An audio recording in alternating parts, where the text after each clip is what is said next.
Saya sadarin betul, saya juga mengalami itu ya. Itu alumni yang di luar itu juga ngerasa terhakimi juga oleh masyarakat, gitu. Dan memang kadang mereka nggak ada pilihan gitu. Ketika misalnya ada isu kayak gini, akhirnya mengafirmasi gitu kan. Ya saya sadarin betul sih, memang itu terjadi gitu. Tapi saya rasa dalam pikiran teman-teman tuh mereka tuh masih apa namanya, masih cinta sama alma maternya. Nah,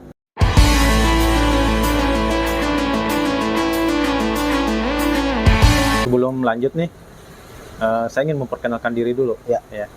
Bahwa Mas Fanani ya? Iya. Mas Fanani ini adalah salah seorang alumni dari Pondok Pesantren Al Zaitun ya, angkatan keempat. Iya. Dan beliau ini juga setelah lulus itu bergerak ya di berbagai kegiatan atau aktivitas aktivis ya, termasuk ya aktivisme lah, kegiatan aktivisme ya. dari mungkin nanti diceritakan kampus. Aktivis apa yang pernah dimasuki oleh Mas Fanani. Iya. Ya, nanti kita akan obrol-obrol lebih jauh lagi. Ya, oke. Selamat pagi ya. Ya, Pak. Nama saya Ahmad Fanani Rosidi, biasa dipanggil Awe. Nama akrabnya Awe di sini panggilnya Awe. Pas waktu di luar juga dipanggilnya Awe, pas waktu di Pondok Pesantren Al Zaitun, pas waktu keluar dipanggilnya. Alumni angkatan 4. Berarti saya tuh santri Al Zaitun masuk tahun 2002 sampai 2008. Berarti berapa tahun? 6 tahun. Ya? Karena itu kan kalau dulu kan zaman awal-awal tahun 99 itu kan baru dibuka tuh Pondok Pesantren Al Zaitun. Saya tuh masuk 2002, lulus 2008, itu baru ada yang program Sanawiyah Aliyah. Sanawiyah itu kan setara SMP, Aliyah setara SMA. Jadi baru ada program itu. Tapi berarti pas waktu namanya apa? Nama angkatannya? Saya Fortune ya. Berarti kalau yang pertama namanya? Pertama itu namanya apa ya? Yang kedua Persada ya? Ya, Persada. Nah, sekarang yang banyak alumni-alumni yang cara ya di sana oleh TV-TV nasional, itu berarti angkatan berapa dia? Siapa salah satu? Mungkin Mas Ihsan ya? Iya, Ihsan. Kalau Mas Ihsan itu dia angkatan 2. Angkatan 2? Tapi masih kenal? Mas, kita sih dulu ya pernah kenal kalau di sini ya. Pas waktu di luar ya kita baru kontak-kontak lewat ya WA gitu kan. Jadi berarti di grup gitu. Di sini udah maksudnya di Zaitun itu udah nggak sempat ketemu? Pernah sempat ketemu karena beliau kan dulu kan emang ini pengurus organisasi pelajar juga kan dulu kan, dia aktif juga dulu tuh gitu. Terus ya Pak, tapi ya nggak terlalu akrab, biasalah, cuma sekedar pernah ketemu gitu kan, pernah ketemu tapi nggak terlalu akrab, nggak akrab juga. Kalau di luaran? Cuma kalau di luaran ini kan ada satu grup ya, grup alumni yang saya juga gabung di situ, ada Mas Ihsan juga di situ. Terus ada teman-teman yang lain kayak yang beberapa itu juga pernah masuk di media kayak Reza Pahlavi gitu. Terus Tauhir gitu ya. Itu kan juga pernah sempat ngomong-ngomong di media juga ya. Itu sebenarnya ada berapa ikatan alumni itu? Ini tuh kalau nggak salah saya kurang lebih ini ya kayaknya ada 14. Enggak, maksudnya ikatan alumni Mahat Al Zaitun ada berapa? Ikatan alumni sebenarnya yang resmi itu satu. Yang resmi. IKAMAS namanya. Ikatan alumni Mahat Al Zaitun. Nah, di luar ini kan itu dia karena emang biasa nongkrong gitu kan, biasa komunikasi gitu kan. Terus mungkin jarang ada update di sini gitu ya. Jadi mereka ya kumpul di luar juga gitu. Kalau Mas sendiri gabung di? Saya kebetulan kan karena satu angkatan itu kan sering komunikasi, jadi gabung di angkatan keempat. Gitu. Ada forum alumni angkatan 4 juga, gitu kan. Kita kayak komunitas gitu jatuhnya. Kalau IKAMAS gabung juga? IKAMAS ya kalau secara ini ya pasti gabung. Karena dia kan ikatan alumni kan, udah pasti gabung tuh, gitu. Nah, karena dia kan komisioner katanya ya kan ya. Tapi komisionernya kan baru beberapa ya, baru 4 gitu kan, baru 4 komisioner. Tapi karena ikatan alumni yang IKAMAS ini kan terus berkembang ya, dinamis gitu. Jadi ya pelan-pelan gitu dikembanginya gitu. Kalau kata teman-teman IKAMAS, mungkin nanti kalau misalnya soal IKAMAS nanti bisa ngobrol sama teman-teman ikatan alumni IKAMAS yang lain. Di sini kan banyak nih. Ya. Oke. Nah, selanjut. Nah, melihat alumni nih yang seolah-olah atau terlihat terpecah. Ya. Meskipun sepertinya tidak terlalu banyak ya. Ya. Yang kontra dengan alma maternya sendiri. Nah, ini Mas Fanani melihatnya seperti apa? Kalau menurutku sih itu lebih ke miskomunikasi sih kalau yang tak lihat sih. Maksudnya mungkin yang dari luar itu ada kayak ya contohnya misalnya Mas Iksan sama Reza Falevi itu sama rekan-rekan yang lain. Mungkin dia belum tahu perkembangan terkini yang ada di sini gitu kan. Bahwa sebenarnya yang dituduh-tuduhkan itu sebenarnya juga banyak yang nggak benar gitu. Banyak yang nggak benar karena mereka pas waktu dia nggak melihat dari sisi yang di sini yang sekarang gitu kan gitu. Kalau itu kan tuduhan-tuduhan lama ya gitu ya, tuduhan lama gitu.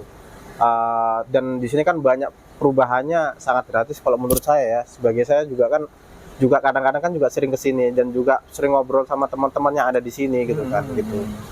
Bahkan di sini tuh yang saya beberapa juga nanya sama teman-teman, gimana kalian di sini menanggapi dan memahami sama ada beberapa ya isu-isu yang disebut juga.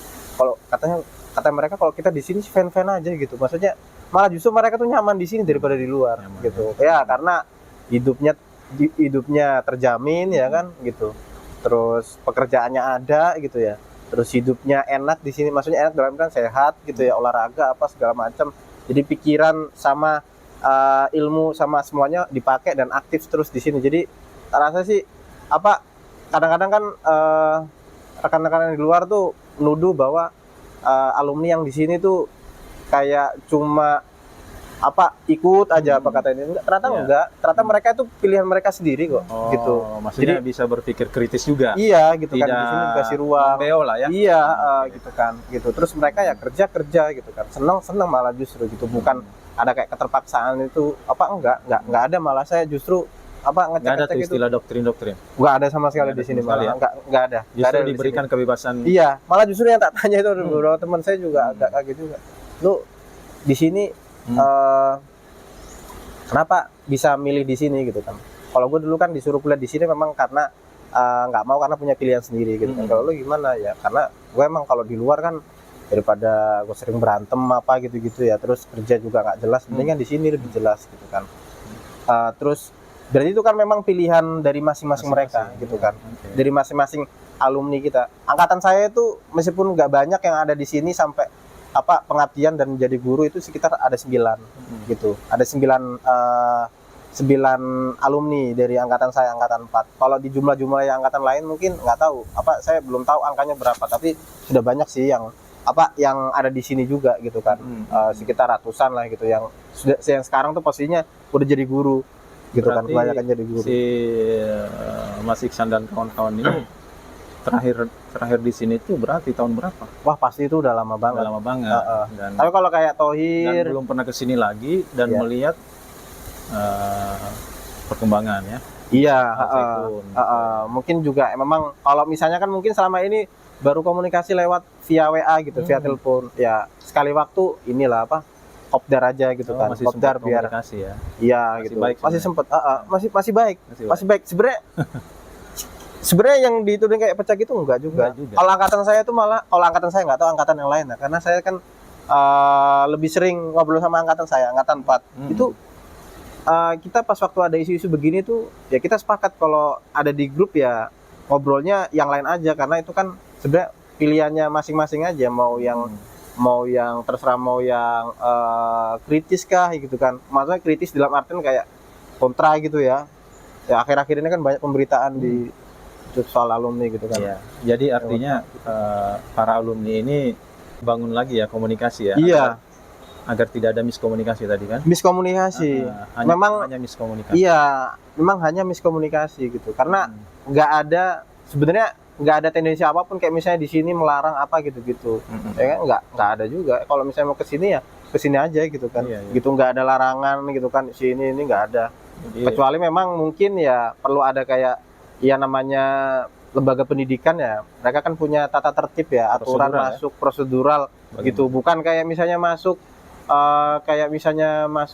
Nyelonong aja. rumah kayak apa ya, organisasi-organisasi yang ormas biasa gitu, asal masuk aja gitu. Kalau ini kan memang karena lembaga karismatik ya, gitu, lembaga pendidikan gitu, jadi memang punya aturan gitu ya, ikutin aja aturannya gitu kan. Toh juga kalau masuk ada niat baik ya pasti nggak mungkin dilarang gitu. Yang setahu saya sih kayak gitu teman-teman saya gitu kan. Misalnya gitu. apa nih yang tadi disebut nama Mas Iksan tadi itu tidak lagi sesuai dengan apa yang disampaikan. Contohnya misalnya. Contohnya kayak gini, apa namanya, kayak sholat ya, misalnya sholat gitu. Sholat kan sebenarnya kayak gitu-gitu kan sebenarnya pilihan ya. Tapi kalau yang di sini saya kalau dari sisi apa ya, saya sebenarnya kalau dari sisi tafsiran Al-Quran segala macam, mungkin saya kurang expert lah ya. Mungkin nanti bisa bicara sama yang lain gitu. Tapi kan itu kan bentuk ekspresi bentuk ekspresi individu, bahkan kelompok juga, soal kepercayaan keagamaan yang sebenarnya sah-sah aja, masih dalam satu rule yang sesuai gitu. Karena kan misalnya sholat ada jaraknya, ya memang karena di sini masih menganggap bahwa pandemi itu ya masih punya pengaruh gitu kan. Sesimpel itu sebenarnya, maka kemudian kenapa harus berjarak kayak gitu kan.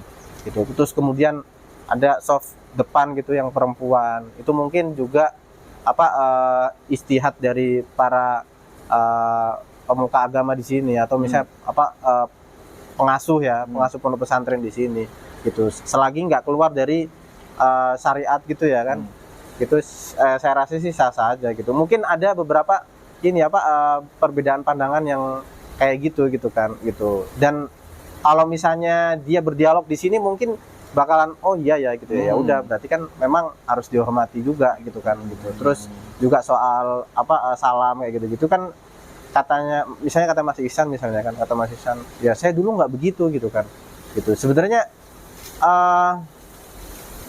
kan terus berkembang juga ya, ada perkembangan juga sampai sekarang. Toh prinsip-prinsipnya juga tetap sama juga gitu. Bedanya kan dulu nggak pandemi, sekarang pandemi. Bedanya dulu zaman dulu pas waktu awal-awal itu yang kita tanamkan itu kan ya hampir sama juga di sini. Jadi tetap dalam bingkai toleransi dan perdamaian kan gitu. Selain dia menuding tentang ritual, dia kan dituding juga tentang NI gitu ya. NI, kemudian NI. ada dua sisi gitu kan. Iya. Ada saya rasa sih dia yang paling tahu soal hal itu gitu. Maksudnya tapi saya gini Pak, ngelihatnya tuh dari awal itu ya, saya udah tekanin beberapa kali. Saya pernah ketemu sama teman mahasiswa segala macam. Yang dituduhkan di sini soal ini markas NI bener-bener nggak betul sama sekali gitu. Dan nggak ada apa dasarnya gitu. Toh kita di sini itu dari sekolah semester 1 ya sampai semester 12 gitu ya kan, di sini 6 tahun di sini. Itu nggak pernah satu kali pun kita ada narasi-narasi soal doktrin ini, nggak pernah sama sekali. Itu bisa dicek sama yang lain kan gitu, kalau misalnya mau ditanya kan gitu. Itu udah tuduhan-tuduhan yang sangat usang lah buat para alumni gitu ya gitu. Jadi kalau misalnya ya Mas Ihsan lebih paham karena sudah menjelaskan itu gitu kan, sudah menjelaskan hal yang kayak gitu. Tapi kalau secara pengalaman pribadi mah tidak menemukan semenjak pertama kali masuk. Enggak pernah sama sekali, iya kan? Enggak pernah sama sekali. Ada doktrin-doktrin baik itu dari guru atau dari enggak ada sama sekali, enggak ada. Bahkan saya kan juga di luar kan juga aktivisme juga ya. Iya, saya aktif juga meneliti soal kondisi kebebasan beragama berkeyakinan di Indonesia. Jadi pemetaan soal gerakan NII gitu ya, gerakan terorisme gitu, gerakan radikalisme di Indonesia. Ya Islam radikalisme ya, Islam terorisme di Indonesia, pemetaannya ya kurang lebih saya paham lah gitu gimana pemetaannya. Saya rasa yang orang menuduh di sini tuh justru malah kebalikannya. Sebenarnya gerakan di sini tuh justru malah menjadi benteng gitu, benteng dari pemahaman-pemahaman yang kayak gitu. Kalau misalnya Iya, gitu. Kalau teman-teman jeli, tapi kan negara kita punya rahasia, ya kan? Negara kita punya rahasia. Kalau misalnya rahasia itu ketahuan dari awal kan, ya nggak akan jadi sekuat ini negara kita kan gitu kan istilahnya ya. Dari sisi tata negara gitu ngelihatnya ya gitu kan. Gitu. Nah, saya rasa justru nih ini apa kelompok-kelompok yang sekarang menaikkan isu kayak gini ya kan, itu malah justru kelompok-kelompok yang memang kalau dari pemetaan Setara Institut, saya kan dulu pernah di Setara Institut, pernah meneliti, ada bukunya juga ya, kelompok-kelompok yang sekarang membela itu dan menuduh dan menaikkan isu, kemudian kita dituduh penodaan agama segala macam, kelompok yang bersuara itu justru kalau dari pemetaan dari lembaga saya sendiri itu kelompok-kelompok yang potensi radikalisme, dia aktor bagian aktor dari itu gitu. Oke, justru itu yang radikal malah ya. Iya, bisa jadi itu yang radikal. Fundamental. Karena saya ngelihat beberapa aktor-aktornya gitu kan. Beberapa aktor-aktornya siapa aja saya ngelihat gitu kan. Gitu. Nah, nanti kalau mungkin lain waktu saya bisa jabarkan beberapa pemetaan ini kan, gerakan-gerakan hasil penelitian radikal, hasil penelitian. Itu penelitian pas waktu pemilu tahun yang kemarin. Itu hampir sama kondisinya dengan yang sekarang. Polanya sama. Polanya sama. Cuman bedanya kalau dulu itu lawan politiknya, kalau sekarang itu mencari kambing hitam. Gitu. Mencari kambing hitam untuk isu agama. Dan aktor-aktornya juga sama. Nah, justru tuh kawan-kawan nih, saya sebenarnya itu udah sering ngomong sama teman-teman alumni, hati-hati gitu kan. Kalian itu sebenarnya tuh dimanfaatkan oleh arus politik yang sekarang lagi didesain gitu kan. Gitu. Dan arahnya itu ke politisasi agama. Aktor-aktornya itu sama kayak aktor-aktor yang kemarin gitu kan. Gitu. Aktor-aktor yang kemarin tuh kebetulan organisasinya udah dibredel gitu kan. Bermain lagi. Dan bermain lagi karena apa? Orang-orangnya masih ada gitu kan. Gitu. Mereka punya bentukan baru gitu kan. Waktu pemilu yang kemarin kan habis-habisan dibredel itu, ya kan? Udah dibredel sama pemerintah. Jelas-jelas tuh. Organisasi nggak usah saya sebut lah. Teman-teman udah pada tahu. Mungkin setting aja. Nah, kelompok yang menggerakkan isu ini sekarang itu kelompok itu juga gitu kan. Jadi harusnya pemerintah harusnya lebih jeli gitu. Jangan tunduk sama kelompok itu lagi. Kalau kemudian tunduk sama kelompok yang tadi yang dalam tanda kutip saya bilang itu masuk zona Islam yang radikal gitu ya. Gitu. Itu justru nanti malah mereka bersekepala memenuhi ruang-ruang publik, akhirnya muncul lagi. Nah, ini sebenarnya pemerintah yang juga harus lebih objektif gitu melihat. Kalau misalnya ngomongin kepentingan negara ya harus bicara soal kepentingan negara. Kelompok-kelompok ini juga jangan sampai muncul lagi kan gitu kan gitu. Nah, sekarang kan polanya sama gitu, politisasi agama. Ada kelompok-kelompok yang selain daripada itu ada juga politisi-politisi, pejabat-pejabat yang lain yang mencari yang mencari panggung di isu kayak di isu yang seperti ini. Hal yang kayak gitu di setiap pemilu tuh biasa gitu kan. Dan itu apa target itu? Targetannya ya elektabilitas, popularitas gitu kan, gitu. Terus kepercayaan masyarakat itu tadi, popularitas, kalau udah populer tinggal diolah elektabilitasnya, gitu kan. Nah, mungkin ini ya. Nah, karena gini juga karena masyarakat di Indonesia itu soal fanatisme agama itu persentasenya sangat besar gitu kan. Maksudnya dipicu soal isu agama aja, identitas. Semua itu bakalan ngomong gitu kan, bakalan emosional gitu. Nah, itu ciri khas dan perilaku pemilih di Indonesia. Nah, itu yang kemudian dimanfaatkan sama kelompok-kelompok yang udah tahu, yang biasa bermain politik di pemilu yang sekarang gitu, dan memainkan isu yang seperti ini gitu. Jadi dipantik dari sisi itunya. Betul. Udah ini ya. Betul gitu. Ya, seperti ini ya, tirami kering ya. Atau ya bisa kering yang gampang dibakar dari sisi kasih korek api aja itu kering taruh aja dari sisi itu ya berarti dari sisi politik identitas itu yang sering dijadikan dan itu dampaknya sangat besar ke masyarakat ya perpecahan ya kan. Kedua ya sebenarnya kan kenapa kemudian orang gampang tersulut emosi fanatisme agama segala macam karena literasinya juga yang sangat kurang soal keagamaan itu. Mereka lebih yakin belajar sama di YouTube gitu ya, di Google gitu, tapi nggak langsung sama kiainya langsung, atau misalnya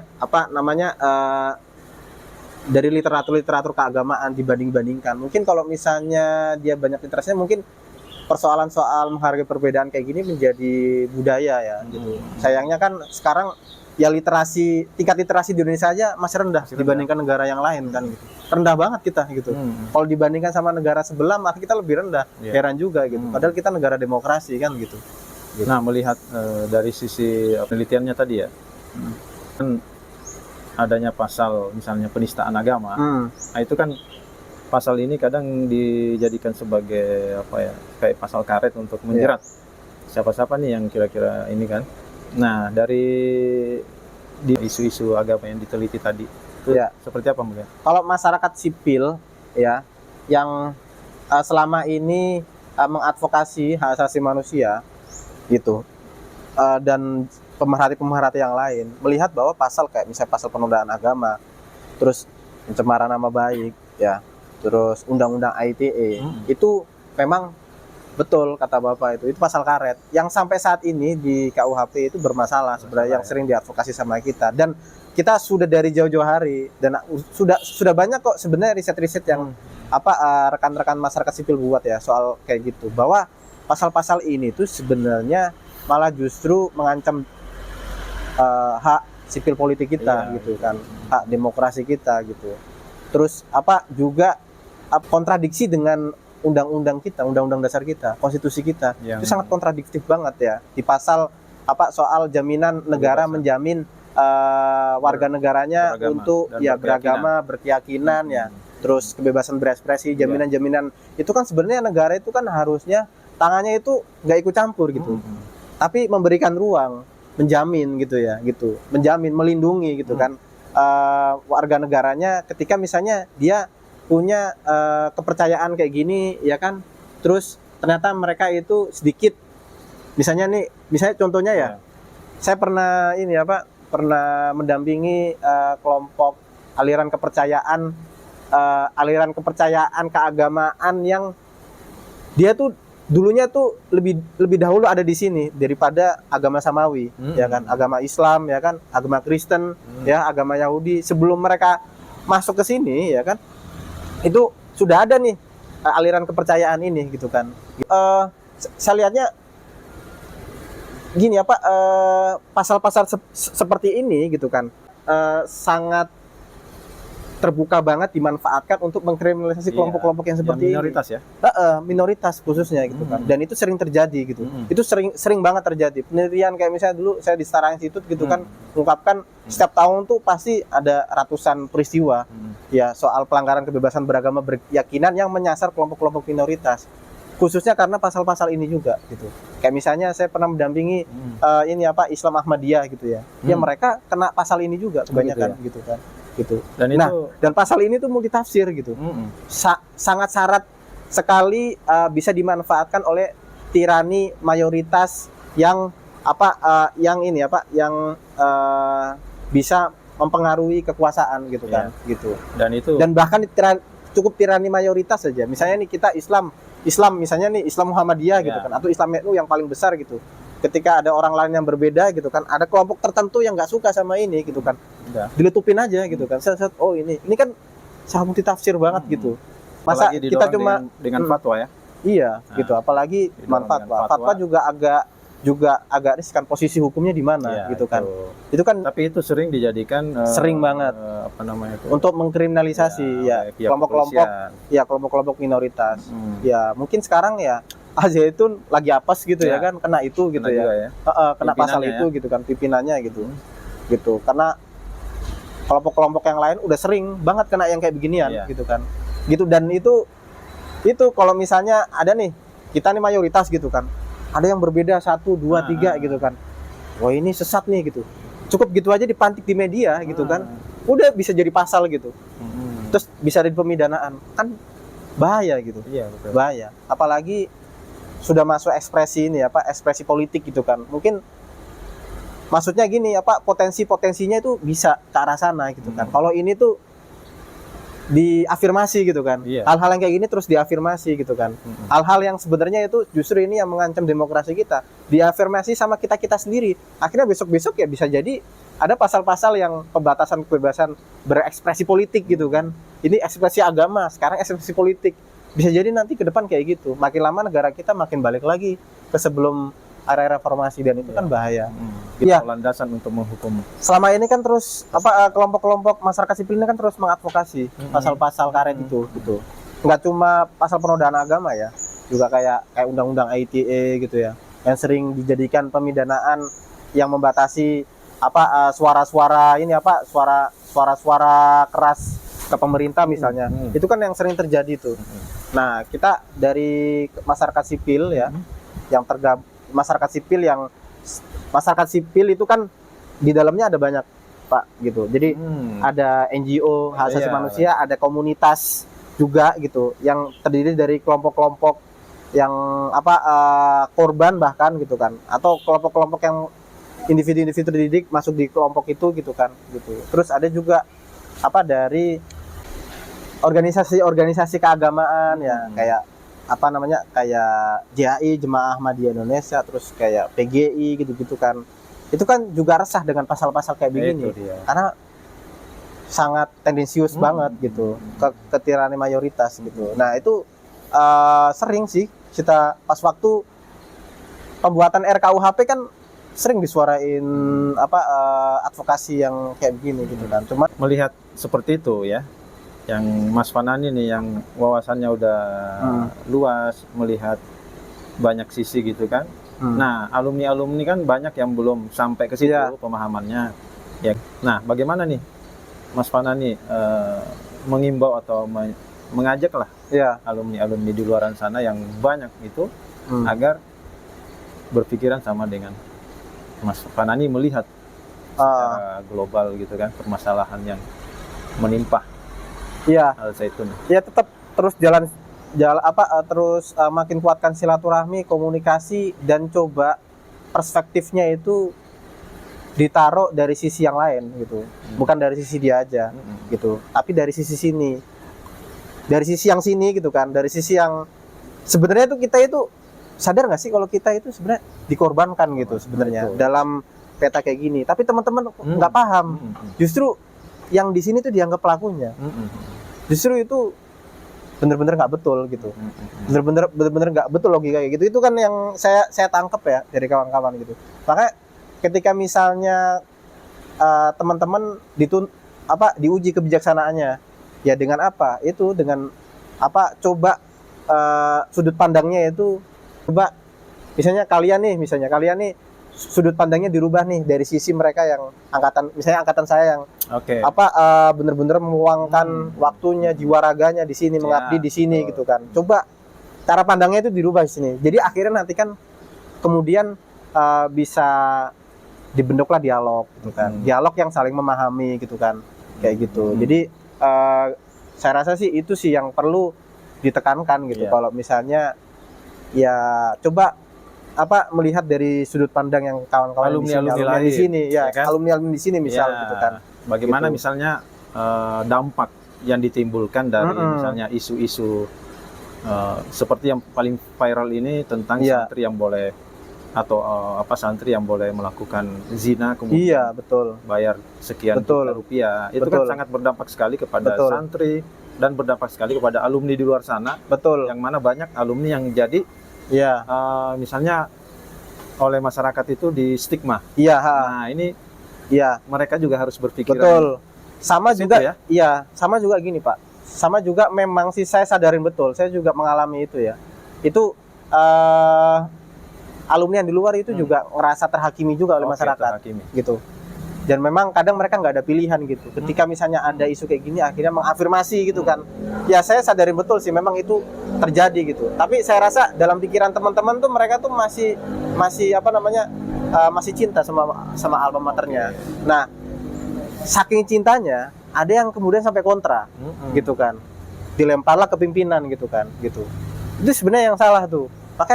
Makanya bukannya saya menafikan eksistensi kawan-kawan alumni yang di luar gitu kan. Justru memang mereka yang sangat terdampak juga di sana, gitu kan. Nah, di sini juga mereka lah, mereka nggak berinteraksi, mereka berinteraksinya homogen di sini. Tapi ya itu justru karena hal itu gitu kan, karena sama-sama jadi korban gitu kan ya. Kita harus saling berdialog gitu, jangan sampai malah kita kepecah. Intinya dialog gitu. Dan komunikasi. Betul. Jadi posisinya itu coba harus bersikap bijaksana ya. Perspektifnya misalnya harus dibagi tuh. Oh ya gimana ya kalau misalnya gua itu di posisi dia gitu kan. Gimana gue misalnya di posisi di sini gitu kan. Kayak gitu. Itu juga yang harus itu. Sehingga nanti muncul oh ya perlu dialog nih gitu kan. Biar sama persepsinya. Oke lah. Mungkin kalau misalnya ada perbedaan-perbedaan pendapat ya kan kayak gitu-gitu biasa gitu kan. Gitu. Karena itu udah pasti. Pak gitu kan.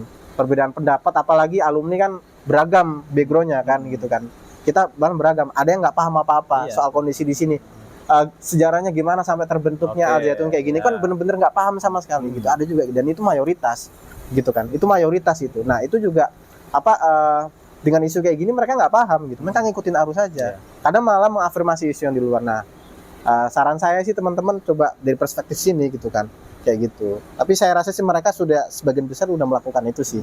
Tapi ada sebagian kecil yang memang mungkin sakit hati terus dendam mungkin dari orang tua atau apa gitu kan sampai ke bawah ke sana gitu. Nah itu juga saya rasa sih cobalah di posisi ini. Maksudnya harus tahu posisi kita itu sebenarnya jadi korban di sini gitu. Itu jangan kemudian mengafirmasi ada kejadian hal-hal yang lain enggak. Maksudnya itu sebenarnya sih oke lah, nggak apa-apa. Dari sisi kebebasan berpendapat ya, berekspresi hal yang biasa gitu kan gitu.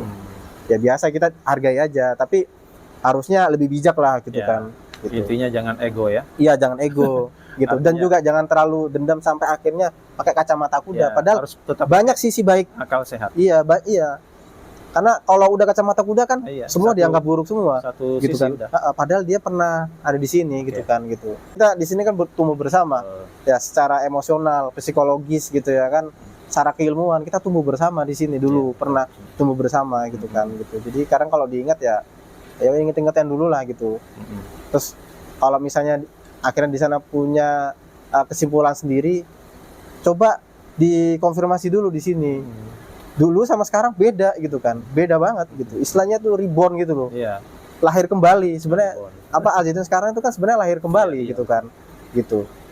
Ini transformasi ya. Iya, terus mengalami perbaikan terus kan gitu. Statement close statement. Iya. Kalau buat alumni sih ini ya saya bukannya pengen menggurui ya. Sebenarnya ini saling share aja sebenarnya. Ya kita perbanyak dialog lah gitu. Kalaupun misalnya di sini masih kayak dianggap di sana juga masih belum siap kok gitu kan. Gitu. Ya coba dibuka dialog terus gitu kan. Dibuka dialog terus gitu. Kalau misalnya dianggap agak susah ya datang ke sini aja. Misalnya kontak teman-teman di sini terus pengen datang ke sini terus ngobrol gitu aja. Jadi ya kalau misalnya ngobrol lewat Zoom karena ini ya memang kurang efektif juga. Jadi kalau bisa ya komunikasi ke sinilah gitu kan. Gitu. Ngopi-ngopi ya. Kalau misalnya perlu ke sana ya udah diatur perlu ke sana kapan gitu kan gitu. Sebenarnya sih dialog sih. Dialog gitu. Sehingga kita nggak salah menilai gitu kan gitu. Penilaian kayak gitu kan. Gitu. Sehingga tahu update-nya gitu kan. Motivasinya sekarang itu seperti apa kayak gitu kan. Orang khususnya alumni di sini gitu. Itu sih. Hati-hati sekarang tahun politik gitu kan. Ya takutnya mereka jadi medium gitu, jadi objek. Iya, dari objek aja gitu kan. Politisasi ya. Itu aja. Oke, baik. Jadi banyak wawasan yang diberikan ya terkait keberagaman, kemudian politik juga ya, masalah-masalah politik. Nah, kita bisa mendapatkan ini ya, dan mudah-mudahan kita bisa mengedepankan akal sehat. Ya, tetap mengedepankan akal sehat dalam menilai sesuatu. Ya. Salam Pancasila.